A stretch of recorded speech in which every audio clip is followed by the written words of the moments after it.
Deep in the mountains, the dead sleep in the back of dark, creepy caves. It's my job today to reveal the secrets of these sleeping dead to you and to take you on a terrifying journey through the scariest discoveries ever made in the mountains.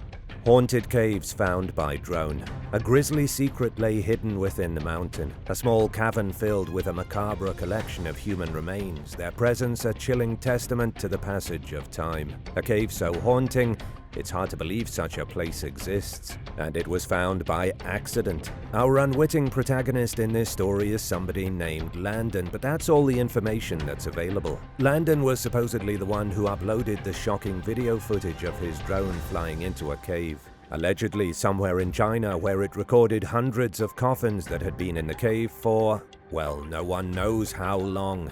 This is one of those cases where there's such little information to go with the footage that you and I must do some sleuthing to get to the bottom of it. The video does appear to be on a jungled mountain in Asia somewhere, which narrows it down quite a bit. There are 2 countries in Asia where you can find caverns in the jungle, reeking of the ancient dead. That would be China and Thailand. The Land of Smiles is also the land of creepy underground caves filled with wooden coffins on stilts. You might consider checking them out on your next trip to Thailand. That is, if you can find them. Starting about 2100 years ago, a mysterious civilization emerged in this part of Southeast Asia. They prospered for the next millennium, thriving in the hot but bountiful forests. One of the traditions of this culture was to bury its dead underground.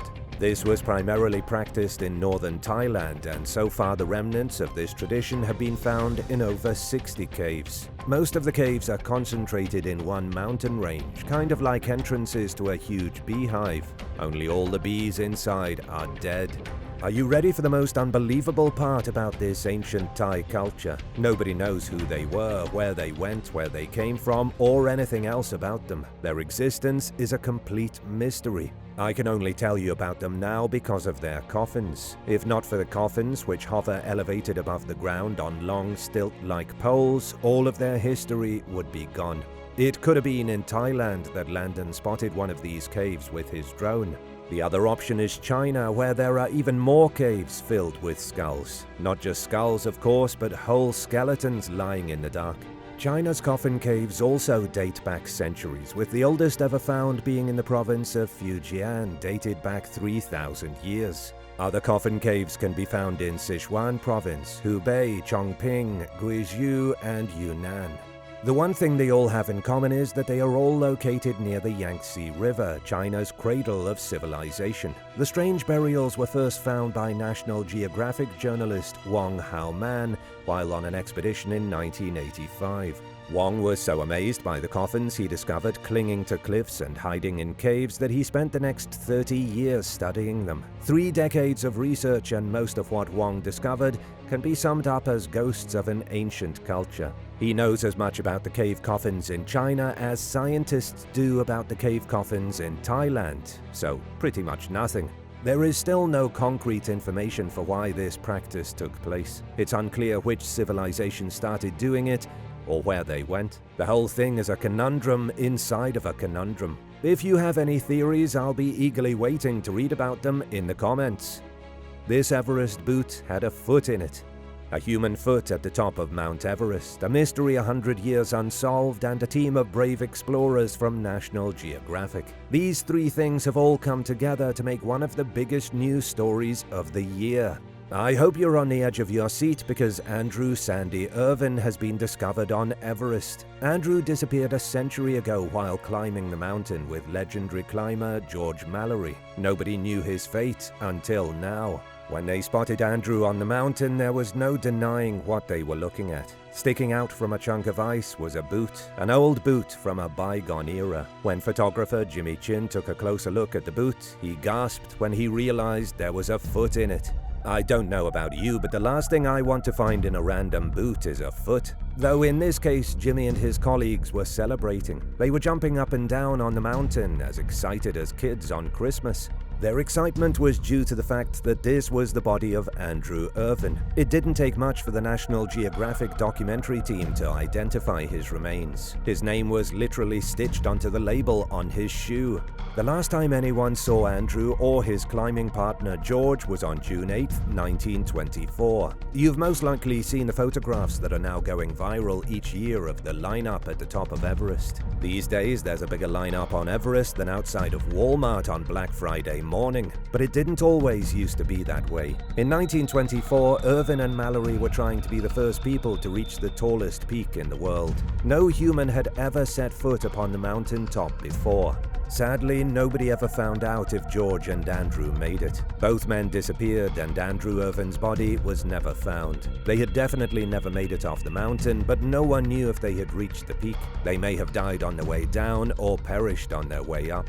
I'm sure you can see the enigma here. 29 years after they disappeared, Tenzing Norgay and Edmund Hillary became the first people to reach the top of Everest and live to tell the tale. Then in 1999, George Mallory's body was found, and now in 2024, Andrew has been found too. Not all of Andrew though. I said a boot was found with a foot in it, yes, but I neglected to mention that no other pieces were found.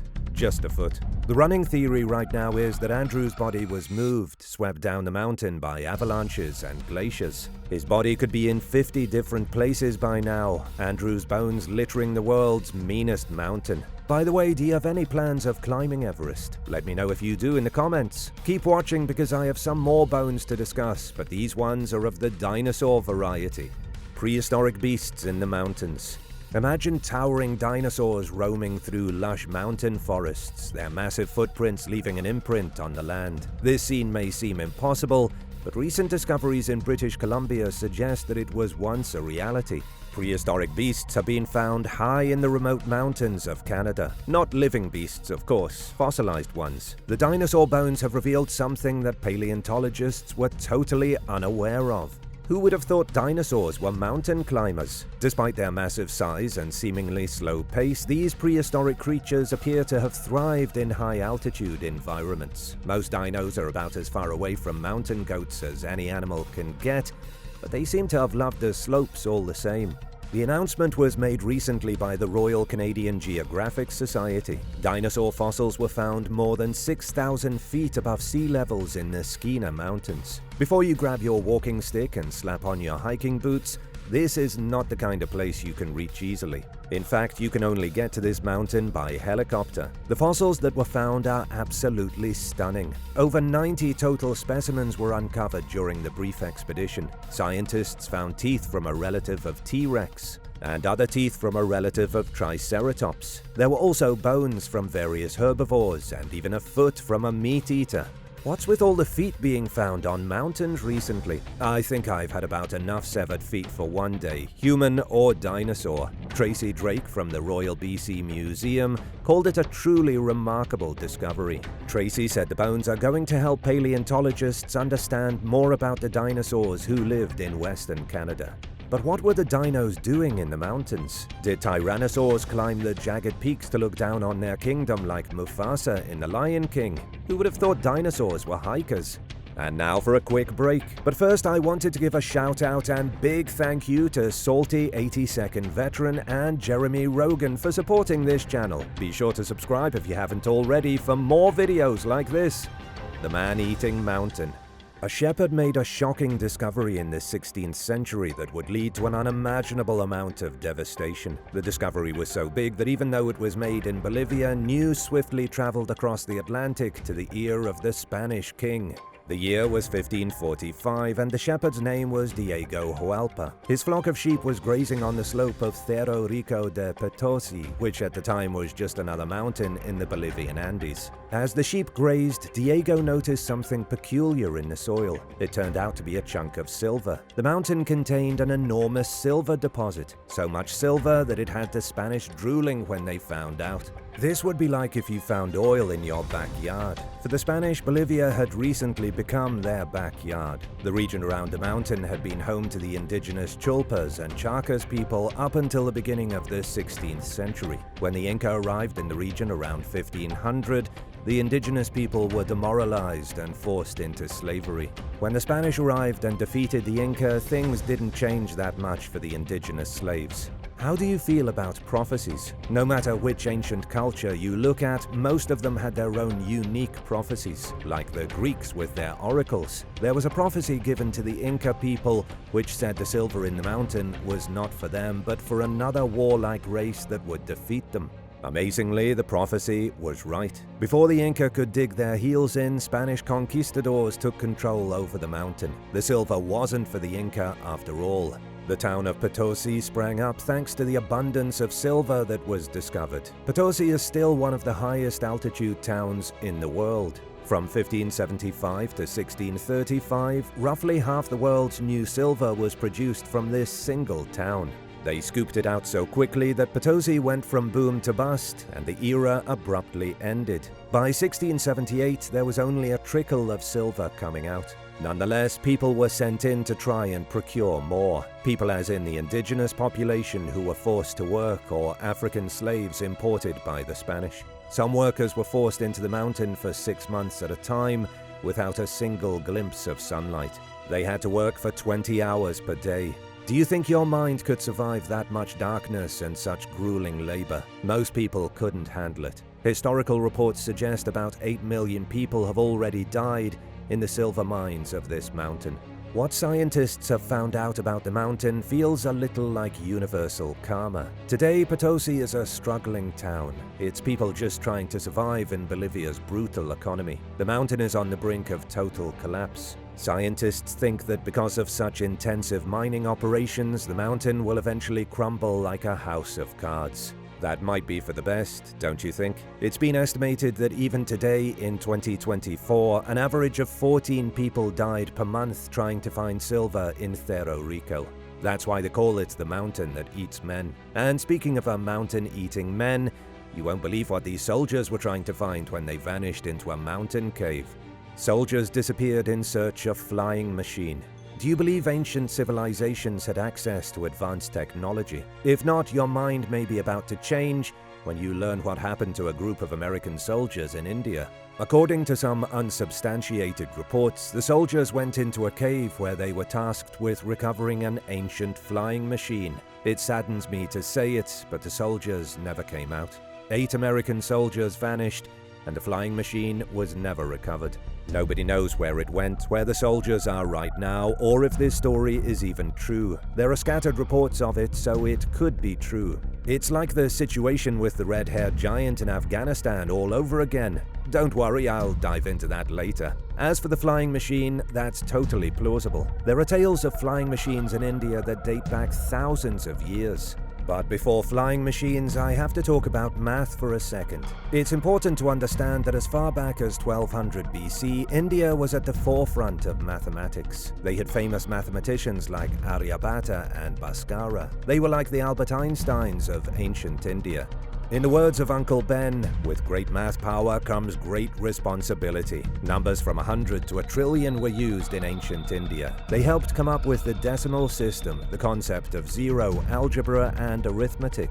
And they invented flying machines. Either they invented them or they theorized that they could exist. In ancient Sanskrit texts, there is one word that comes up frequently: Vimana. Vimana is a word that means flying machine. The old Indian books reference them as war chariots. They were piloted by the gods, could travel into space and dip underwater. Vimanas make all-terrain vehicles look like unicycles. Texts from 500 BC mention Vimanas functioning as mechanical birds or self-moving aerial vehicles not propelled by animals. That last point is huge. 2,500 years ago, all vehicles were drawn by animals. If you wanted to visit your aunt 3 cities over, you had to feed your horse and be towed there in a wagon. Vimanas didn't need animals and propelled themselves, presumably by an engine. What I want to know is where ancient people in India acquired an engine. I have a few possible theories to discuss, but you won't believe them. Former director of the International Academy of Sanskrit Research, Mr. G.R. Josia, claimed that the Academy found some very special manuscripts. The manuscripts are thousands of years old, but the things inside of them could have come from a modern scientific laboratory. I'll give you an example. One of the manuscripts deals specifically with aeronautics. Drawn on the pages are diagrams of different types of aircraft, some used for warfare and others for commercial aviation. Think of the difference between a passenger aircraft and a jet fighter. The manuscript even contains designs for a helicopter-styled cargo plane and a triple-decker passenger plane that can carry 500 people. I keep saying airplane, but the word used in the ancient manuscript is vimana. Some of the designs look like floating pyramids. Others look like ancient Greek warships. I really hope you watched my last video because what I'm about to tell you fits in perfectly with what I recently revealed to all my fantastic subscribers. According to a translation of one of these manuscripts from 1985, Vimanas used mercury vortex engines to power themselves. Mercury, as in the same mercury discovered in Egyptian tombs, underneath Aztec cities, and in ancient China. Mercury, the secret ingredient of lost technology from antiquity. Could it be that humans really did figure out how to make their own spaceships using copper, mercury, and baked clay? And did US soldiers really vanish trying to track one down? This town is about to be destroyed. A series of small towns in Norway are on the edge of disaster, but the residents refuse to leave. A terrifying discovery found in the mountains outside the towns is threatening to wipe the whole region off the map. The discovery is a little nonchalant when you take it at face value. It's a crack on the side of a mountain, a fissure in the rock big enough to swallow a mountain goat. It doesn't look like the kind of thing that would destroy a collection of small towns. Locals have known about the crack since the 1950s. Local kids used to drop stones into the fissure and listen for them to hit the bottom. When one of those kids, Magna Akernes, grew up and returned to the crack in the mountain during a hunting trip, he was shocked. The crack had grown. As the years went by without him, the crack has gotten significantly larger. In fact, it's now 230 feet deep, and it continues to grow almost 4 inches a year. Scientists are calling it one of the most hazardous rock fractures on the planet. It's lucky that Magna found the crack again. He was the one who alerted scientists of his find, and they were the ones who realized there was an imminent disaster waiting to unfold. You might be wondering why a fracture is so dangerous. The danger comes not only from above, but also from below, from the water. The mountain rises above a beautiful Norwegian fjord, and all along the edge of the fjord are tiny villages. The area is known as the Sunnmøre district, located between Sandnesfjorden and Geiranger Fjord. The water here is deeper than it looks. It's one of the deepest fjords in Norway. The problem is that the mountain is cracking, and soon it will start to crumble. The giant crack in the mountain will eventually cause a landslide, which will send massive boulders splashing into the fjord. When that happens, the falling boulders will create a tsunami so big that the fjord villages will be washed away. This isn't a possibility, it's a promise. Scientists are saying that this will be the biggest rock slide the region has ever seen. According to National Geographic, models show that it might be the tallest tsunami in recorded history. The tsunami might be 338 feet tall, making it bigger than the devastating wall of water that hit Thailand in 2004. This could happen at any moment. One rough tremor and the boulders could come tumbling down, and the villages will be washed away. They do have an advanced warning system, and they're hoping new drainage technology might stabilize the cliff. Still, the Norwegian villagers live in the literal shadow of death. If you lived here, would you pack your bags and run or stand your ground against Mother Nature? A monster spotted in the Rockies. There is a monster in the Rocky Mountains of Colorado. There's no way to sugarcoat it. The beast is real. A pair of hikers were left speechless after they encountered the monstrosity, which stood roughly 20 feet tall. This creature wasn't a giant, so don't get any funny ideas. It almost looked like an alien, lanky, grey, and strangely humanoid.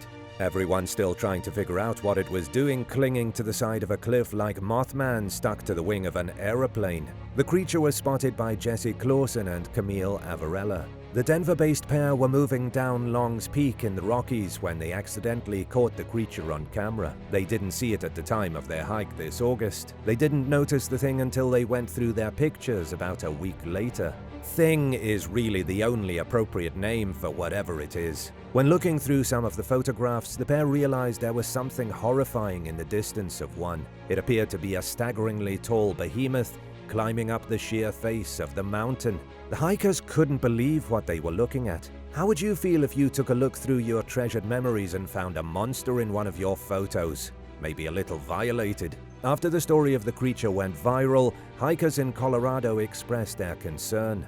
A lot of people suggested that Jesse and Camille witnessed an alien, but nobody else has photographic evidence of it. Some hikers expressed their concern about going into the mountains with this type of monstrosity on the loose. I don't want to make them more afraid, but I should mention that the thing in the photo reminds me a lot of Scotland's Big Grey Man.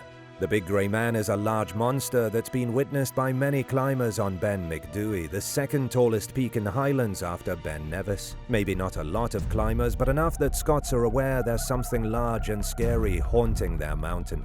I wonder if the Big Grey Man is somehow connected to the Colorado creature. While I consider it, let's move on to another mountain discovery. This one is far, far away on the other side of the galaxy. The cold peaks of Pluto. There is only one other place in our entire solar system with white-capped mountains. Only there's one big difference between the pale white peaks of Pluto and the snowy Himalayas of Earth. Pluto's mountains aren't white because they're snowy. Pluto has mountains that are coated in methane frost. That does not sound like something you want to expose yourself to while climbing. You can eat snow, but you definitely shouldn't eat methane. You can take that advice straight to the bank. This amazing discovery was made by astronomers at NASA. Tanguy Bertrand was fascinated by how similar Pluto's mountains are to the mountains we have at home, so Bertrand started an investigation. Luckily for Bertrand, NASA's New Horizon mission captured some exquisite photographs of Pluto's mountains. They are west of the Hart Glacier at Pluto's equator. Yes, Pluto has a giant glacier shaped exactly like a heart. The mountains are also a little more than 2.5 miles tall. They're comparable to the Alps, but seem a lot bigger when you're on the planet. Not that you will be anytime soon. The thing about Pluto is that it's way smaller than Earth, so everything looks bigger in comparison. The peaks of the mountains rise all the way into the atmosphere. Scientists believe the gaseous methane in the atmosphere condenses to the surface of the mountains, creating frost deposits. Pluto is way too cold for snow, with temperatures of around minus 387 degrees Fahrenheit. Moving from the cold to heat, let's hunt down a remnant of the Bible next, one discovered in Afghanistan by the military. Nephilim gunned down in Kandahar. Remember that time US Special Forces fought against the Nephilim? Most people don't because it's not something that's been reported by major news outlets. It's a fringe story that's been captivating the internet's imagination since 2002. Now I want to know if it's real. Was there a giant living in a mountain cave in rural Afghanistan? And is its body stored in a secret CIA bunker somewhere? One of my favorite aspects of this story is that no matter where you read it, the details are almost always the same. Consistency is everything, especially when dealing with this type of tall tale. It happened while a group of soldiers were on patrol in the brown, dusty mountains of Kandahar in Afghanistan. The soldiers happened upon a being of unimaginable height. The giant stood 13 feet tall. It probably would have been an excellent basketball player. Just saying. What do you suppose the giant was doing when the American soldiers showed up and rudely invaded its cavernous home?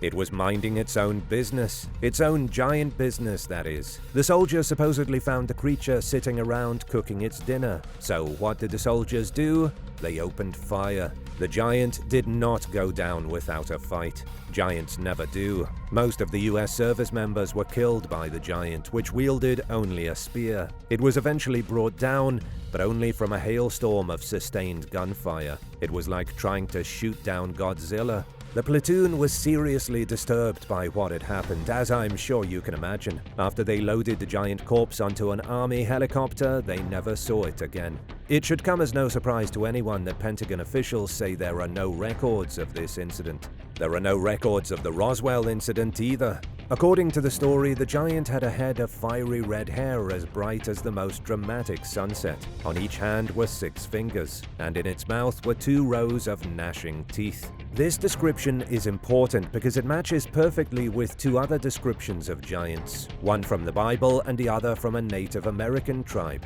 I'll start with the Bible first. It's in the book of Genesis that you find mention of Nephilim. The Bible tells us that angels went to earth, hooked up with human women, and then the human women gave birth to giants. Let's not think too hard about the specifics of the birthing process because it sounds excruciating.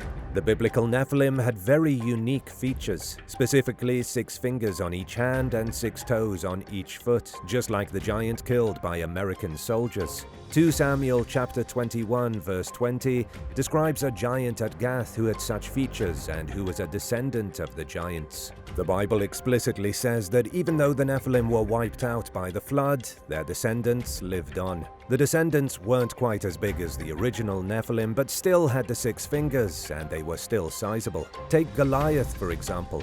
Then there is the tale told by Native Americans of the Sitka. The northern Paiute claimed to have fought a war against cave-dwelling giants with fiery red hair. The Sitka looked exactly like the giant in Kandahar, and they even lived specifically in caves. At first glance, the giant of Kandahar seems like a silly story made up by the internet. But when you learn about all these other tales and how similar they are, it makes you more willing to believe.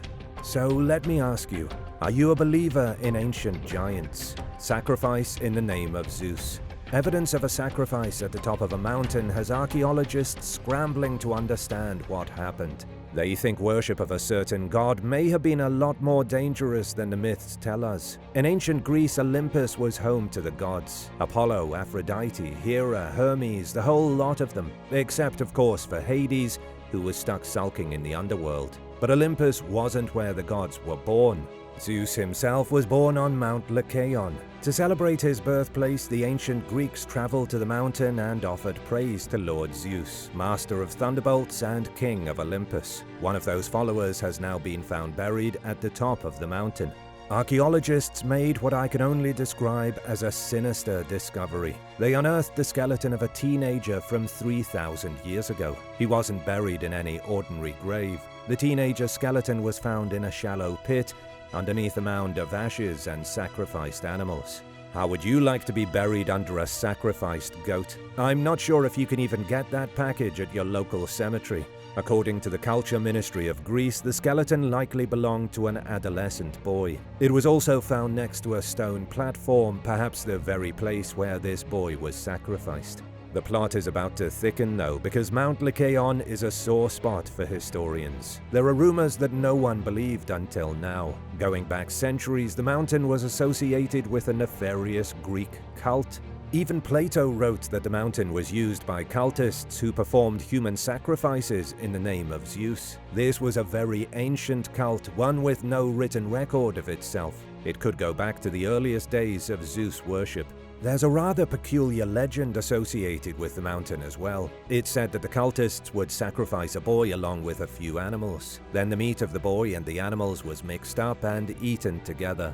Whichever cultist ate the human part of the meat would transform into a wolf. This is where I would do my wolf howl, but trust me, you don't want to hear it. Could this be the earliest werewolf myth ever, mixed with a little bit too much Hannibal Lecter? Scientists didn't want to believe it because up until now there had never been any human bones found on the mountaintop. With this newly uncovered sacrifice, there's no avoiding the fact that the cult of Zeus demanded blood.